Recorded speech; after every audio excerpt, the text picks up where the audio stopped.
You'll go, go, go, go, go, go, go, go. So guys आज जो हमारा video है इसमें हम कंडक्शन के कॉन्सेप्ट पर बेस्ड एक न्यूमेरिकल सॉल्व करने वाले हैं, ठीक है, जिसमें हमारा कूलम्स लॉ भी अप्लाई होगा और साथ ही साथ हम मैक्सिमम मिनिमम का भी एक क्वेश्चन सॉल्व करेंगे, ठीक है। तो अगर मैं कंडक्शन की बात करूं, ठीक है, कंडक्शन की देखिए मेरी जो इलेक्ट्रोस्टैटिक्स की सीरीज चल रही है इसमें मैंने मेथड्स ऑफ चार्जिंग का एक टॉपिक डिस्कस किया था जहाँ पे हमने चार्जिंग बाय कंडक्शन की बात करी थी। तो वहीं पे आपका ये आइडेंटिकल केस भी डिस्कस किया है मैंने, उसी चीज़ को मैं एक बार फिर से यहाँ पे डिस्कस कर दे रहा हूँ सो दैट हमको जो न्यूमेरिकल सॉल्व करना है उसमें और मतलब आसानी हो जाएगी अगर हम इसे यहाँ पे डिस्कस कर लेते हैं तो, ठीक है। तो न्यूमेरिकल में इसका यूज़ है, इस वजह से हम आइडेंटिकल केस यहाँ पे डिस्कस कर रहे हैं। कंडक्शन का मतलब एक्चुअली में देखो जब कंडक्शन होता है ना तो इसमें हम टचिंग कराते हैं, दो बॉडीज़ हैं, ठीक है। सपोज़ ये कोई बॉडी है ए और ये एक और बॉडी है बी। तो कंडक्शन के केस में हम ए और बी को जब कांटेक्ट में लाते हैं तो टच कराते हैं, ठीक है। इन दोनों को हम टच कराते हैं, यहाँ पे टचिंग इन्वॉल्व होती है। वेयर एज एक इंडक्शन प्रोसेस होता है उसमें क्या होता है दोनों बॉडीज को आप पास पास लेके आओगे, ठीक है, पर टच नहीं कराओगे, ठीक है। लेकिन कंडक्शन में जो है टचिंग होती है, ठीक। तो आई होप इतनी बात तो आपको क्लियर हो गई। अब आइडेंटिकल केस की मैं बात करूं तो आइडेंटिकल केस जो मैंने डिस्कस कर रखा था उसमें क्या किया था मैंने, एक ये स्फीयर लिया वन, एक और स्फीयर लिया, ठीक है, और दोनों के रेडियस सेम थे। तो वही चीज़ है जब रेडियस सेम है मतलब सेम है तो आइडेंटिकल, ठीक है। तो यही है आपका आइडेंटिकल केस, रेडियस सेम है, सिमिलर चीज़ है ना, तो इसलिए, ठीक है। तो ये एक रेडियस आर था इसका स्फीयर का और ये एक और स्फीयर था जिसका रेडियस आर है, तो दोनों सिमिलर हैं, ठीक। पर अब हम जो डिस्कस करने जा रहे हैं यहाँ पे हमें आर से अभी कोई लेना देना नहीं है। आप सिंपली ऐसे देखो ये एक बॉडी है, ठीक है, Q1, और ये एक और बॉडी है Q2, ठीक है। इस पे चार्ज है प्लस Q और इस पे है 0। अब मैं क्या करता हूँ क्योंकि कंडक्शन की बात हो रही है ना तो मैं इन दोनों को कॉन्टैक्ट में लेकर आया, इसको और इसको मैंने कॉन्टैक्ट में मैं इनको लेकर आया, यानी कि इनकी टचिंग करा दी। तो इनको जब मैंने टच कराया भाई, दोनों को मैं पास लेके आया, दोनों को टच कराया, तो क्या होगा ये चीज़ हमारे यहाँ पे रोल प्ले करेगी। होगा क्या जब दोनों को आप टच कराओगे ना तो यहाँ पे ये प्लस Q प्लस 0 है ना, ये Q प्लस 0/2 हो जाएगा, Q1 प्लस Q2/2, यानी कि दोनों पर जो है आपका सेम चार्ज डिस्ट्रीब्यूट हो जाएगा, है ना। तो क्या हो गया प्लस Q इधर और ये 0 प्लस Q प्लस 0/2, तो Q प्लस 0/2 कितना हो गया Q/2, तो दोनों पर जो है आपका Q/2 यानी सेम चार्ज दोनों पर आ जाएगा, समझ रहे हो।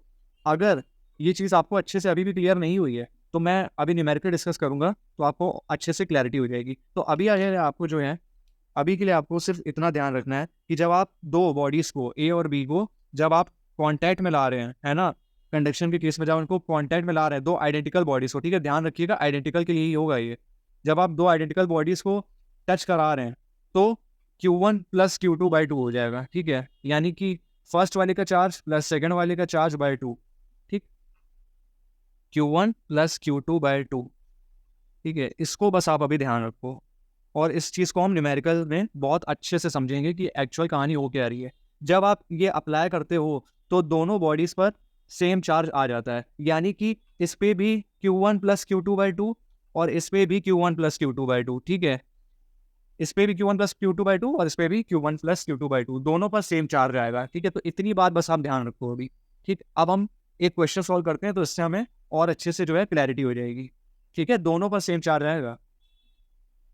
तो देखिए ये हमारा एक क्वेश्चन दे रखा है, two identical spheres A and be having equal charges Q are placed d distance apart. If a third identical uncharged sphere is brought in contact with sphere A, then B, and then finally removed, then find the mutual force of attraction between the sphere A and B now. तो ये क्या कहना चाह रहा है देखो, simple सी बात है, कह रहा है टू आइडेंटिकल स्फीयर, ठीक है, ए और बी, ठीक है भाई, ये एक स्फीयर है और ये एक और स्फीयर है, ठीक है, दोनों आइडेंटिकल है, ध्यान रखना आइडेंटिकल है, ये ए है ये बी है, फाइन। अब क्या बोल रहा है, हैविंग इक्वल चार्जेस Q, ठीक है, इक्वल चार्ज है दोनों पर Q, ठीक है, ये Q, ठीक। अब प्लेस्ड D डिस्टेंस अपार्ट, ठीक है भाई, हमसे कह रहा है D डिस्टेंस अपार्ट है, ठीक है, D डिस्टेंस अपार्ट। अब if a third identical uncharged sphere, third identical तीसरा वाला भी लेट इट बी C, ये भी आइडेंटिकल है, ठीक है, C, और ये है अनचार्ज यानी 0, ठीक, Q equals to 0, uncharged sphere is brought in contact with sphere A, ठीक है, इसको ए के कॉन्टैक्ट में लाते हो आप, फिर उसके बाद बी के कॉन्टैक्ट में लाते हो और फिर फाइनली इसको रिमूव कर देते हो और हमसे पूछ रहा है कि इसका mutual force of attraction between sphere A and B. ठीक है, तो चलिए इसको सॉल्व करते हैं। तो देखो, मैंने आपको आइडेंटिकल के लिए कहानी बताई। क्या आइडेंटिकल में हमने क्या करना है ना, Q1 प्लस Q2/2, ये चीज़ आपको ध्यान रखनी है बॉस, Q1 प्लस Q2/2। ठीक है, और ये दोनों बॉडीज पे डिस्ट्रीब्यूट होगा। ठीक है, अब देखना, हमसे कह रहा था पहले इस बॉडी को, अनचार्ज बॉडी को हमने इससे टच कराया। ठीक है, तो अगर हम ए के लिए बात करें, ए और सी, ए एंड सी, ठीक है, तो ए में है Q और ये सी है 0। ठीक है, इनको आप कांटेक्ट में लेकर आए, कांटेक्ट में हम लेकर आए तो क्या होगा, ये Q है, ये 0 है। ए और सी को जब आप कांटेक्ट में लेकर आ गए तो भाई साहब क्या होगा, Q1 प्लस Q2/2, तो ये Q प्लस 0, ठीक है, ये Q1 ये Q2/2 है ना, और ये दोनों पर आएगा, सेम चार्ज आएगा दोनों पे, Q1 प्लस Q2/2 दोनों के लिए होगा। तो इसका मतलब ये Q/2 हो गया, तो इस पे भी Q/2 और इस पे भी Q/2। ठीक है, तो क्या हो रहा है, इस पे भी Q/2 चार्ज, इस पे भी Q/2, ए और सी। ठीक है, ए पे भी Q/2 आया और सी पे भी Q/2 आया। अच्छा, अब इसने क्या बोला, इसने बोला आप अनचार्ज स्फीयर को ए के कांटेक्ट में लेकर आए, अब आप बी के कांटेक्ट में लेके आओगे। ठीक है, अब आप बी के कांटेक्ट में लेकर आओगे तो किसको लेके आ रहे हो भाई, अनचार्ज स्फीयर था, पहले आप ए के कांटेक्ट में लेकर आए फिर बी के कांटेक्ट में लेकर आए, लिखा है ना एंड देन बी। तो क्या किया, तो दोनों को जब हम ए और सी को कांटेक्ट में लाए तो दोनों पे Q/2 आ गया। तो अब हमें ये वाला चार्ज देखना है, नया वाला। ठीक है, इसको हम लेके जा रहे हैं बी के पास, समझ रहे हो, पहले ए और सी को कांटेक्ट में लाए फिर इसी चार्ज को हम बी के पास लेकर गए, है ना, तो जो नया चार्ज है ये इस पे आएगा ना। ठीक है, तो यहाँ पे कंफ्यूज मत होना बिल्कुल भी। तो बी और सी के लिए अगर हम बात करें तो बी का चार्ज है भाई Q और सी का चार्ज है Q/2, है ना, बी का चार्ज है Q, है ना, और सी का चार्ज है Q/2, ये नया वाला। तो इनको जब आप कांटेक्ट में लेकर आओगे, इनको जब आप कांटेक्ट में लेकर आओगे, है ना, इनको जब आप कांटेक्ट में लेकर आए तो क्या होगा, Q1, ठीक है, प्लस Q2/2। ठीक है, तो ये क्या हो गया, 2Q प्लस Q, 3Q/2, और ये 2 नीचे, तो ये हो गया 3Q/4। आई होप ये बेसिक सी कैलकुलेशन आपको समझ में आ रही होगी, है ना।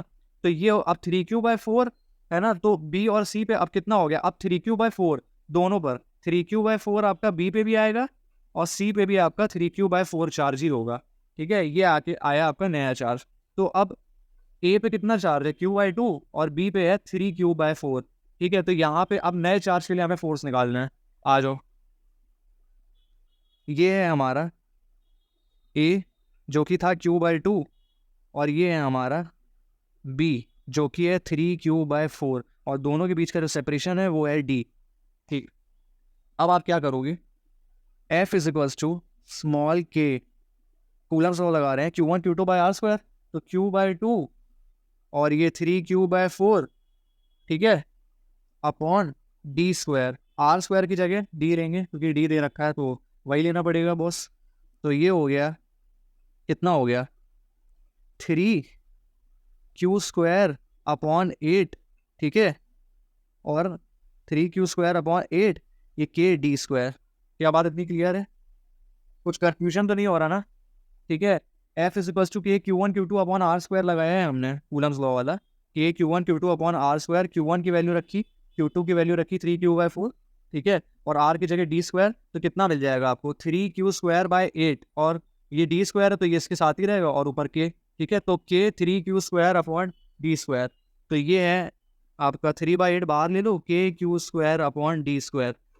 ठीक है, अब नॉर्मली देखो, अगर हम इसके लिए नॉर्मली लगाना होता हमें कूलम्स लॉ इन दोनों के लिए, तो हम क्या लगाते हैं, F is equals to small k, दोनों Q हैं तो ये Q1 Q2/r² की जगह D², तो ये हो गया KQ²/D², है ना।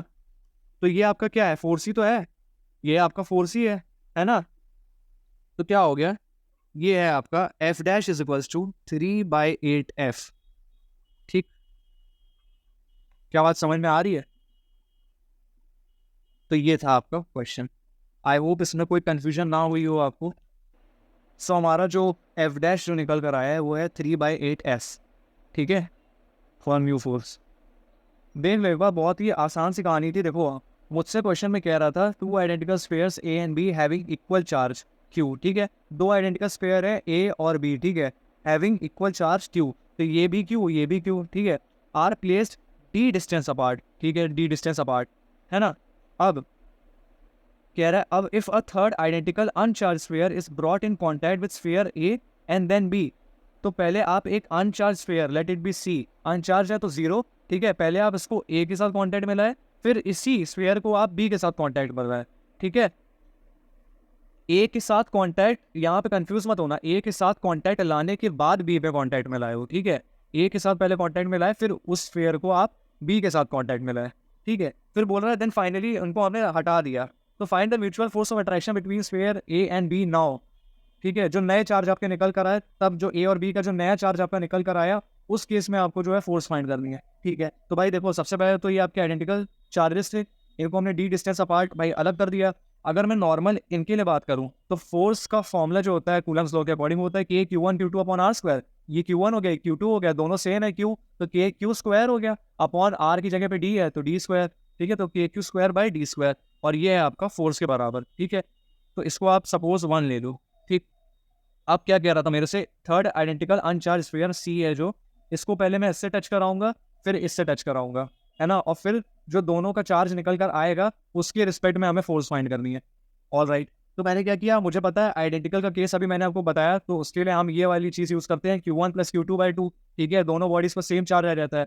तो ए और सी के लिए पहले बात कर रहे हैं, पहले आपने ए के साथ टच कराया था, है ना, तो ए का क्यू था, सी 0, दोनों को कॉन्टैक्ट में लेकर आया, तो क्या किया Q1 + Q2/2, Q1 + Q2 upon 2 Q/2, तो दोनों पर सेम आना चाहिए, तो दोनों पर सेम आ जाएगा Q/2 फिर यही वाला चार्ज हम जो है सी उसके साथ बी के साथ कॉन्टैक्ट में लेकर आएंगे, ठीक है, तो लेकर आ गए भाई, दोनों कॉन्टैक्ट में लेकर आ गए, ये Q/2 हो गया है अब सी, अब ये 0 नहीं रह गया, अब ये Q/2 हो गया, क्योंकि इस वाले चार्ज को हम लेके जा रहे हैं, Q + Q/2 Q1 + Q2/2 किया तो हमें 3Q/4 मिल गया, तो दोनों पर अब कैसा हो गया 3Q/4 डिस्ट्रीब्यूट हो गया, तो अब सी का जो चार्ज है वो Q/2 से 3Q/4 हो गया।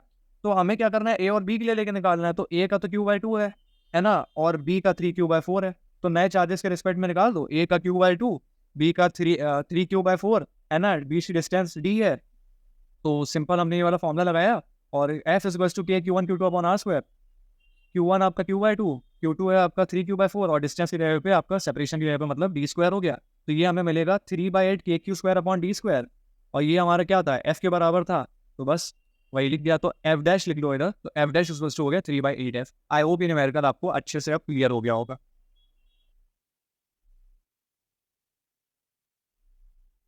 तो ये जो चीज़ है ना आपकी Q1 + Q2/2 वाला जो कॉन्सेप्ट हमने यहाँ पे समझा, है ना, इसको आप सिर्फ आइडेंटिकल केस में ही यूज़ करोगे, ठीक है, और कहीं नहीं, ध्यान रखना इस बात को, आइडेंटिकल की जब बात होगी तो वहाँ पे ही ऐसे यूज़ करना है।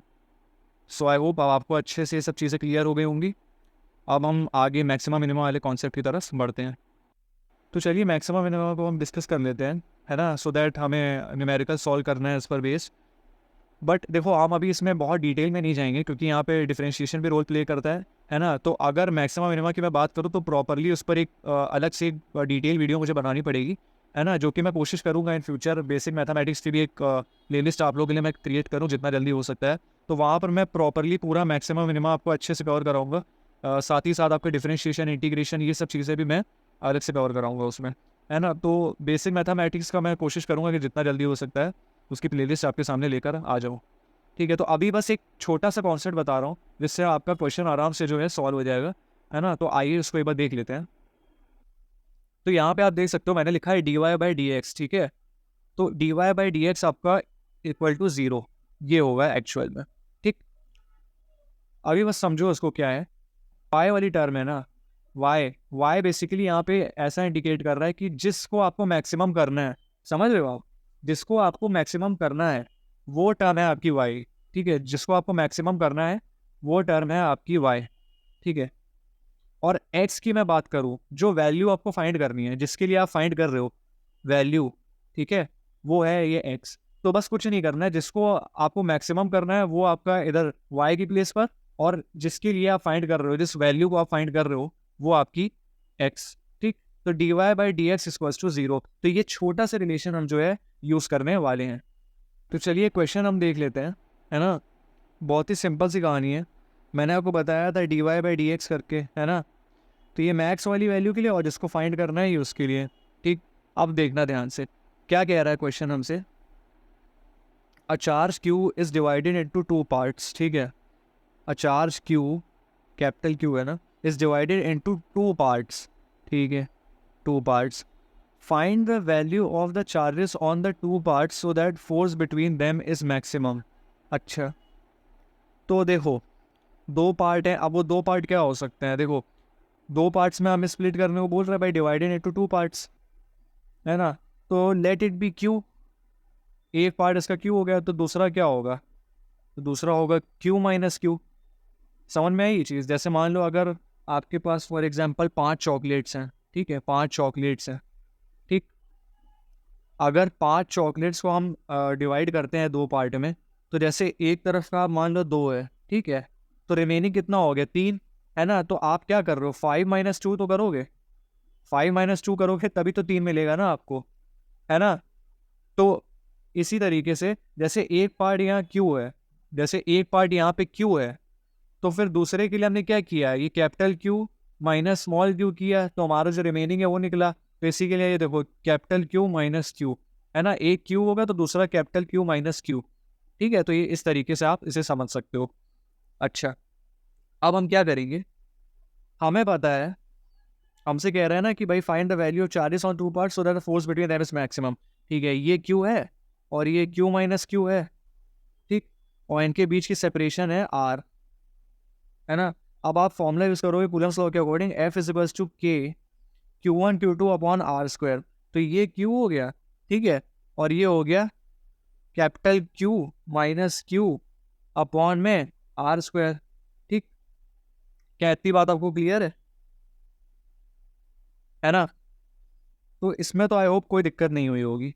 अब ध्यान से सुनना, मैक्सिमम मिनिमम वाला जो कॉन्सेप्ट अभी आपको बताया था मैंने, d y by d x करके, तो वही चीज़ यूज़ करनी है। तो हमें मैक्सिमम किसको करना है, force between them is maximum. तो फोर्स को मैक्सिमम करना है, तो ये ऊपर आ जाएगी वाई की प्लेस पे डी एफ, है ना, अपॉन में आपका क्या है डी एक्स है। तो जिसके लिए आपको फाइंड करना है, find the value of the charges, तो यहाँ पे चार्जेस के लिए फाइंड करना है ना, तो यहाँ पे आ जाएगा क्यू, ठीक है। जिसके लिए, जिसकी वैल्यू के लिए अगर हम बात करें तो क्यू आ जाएगा, और जिसको मैक्सिमम करना है वो फोर्स है, तो ये ऊपर आ गया, ठीक है। तो d F upon d Q is equals to 0, ठीक है। एफ को मैक्स कर रहे हैं।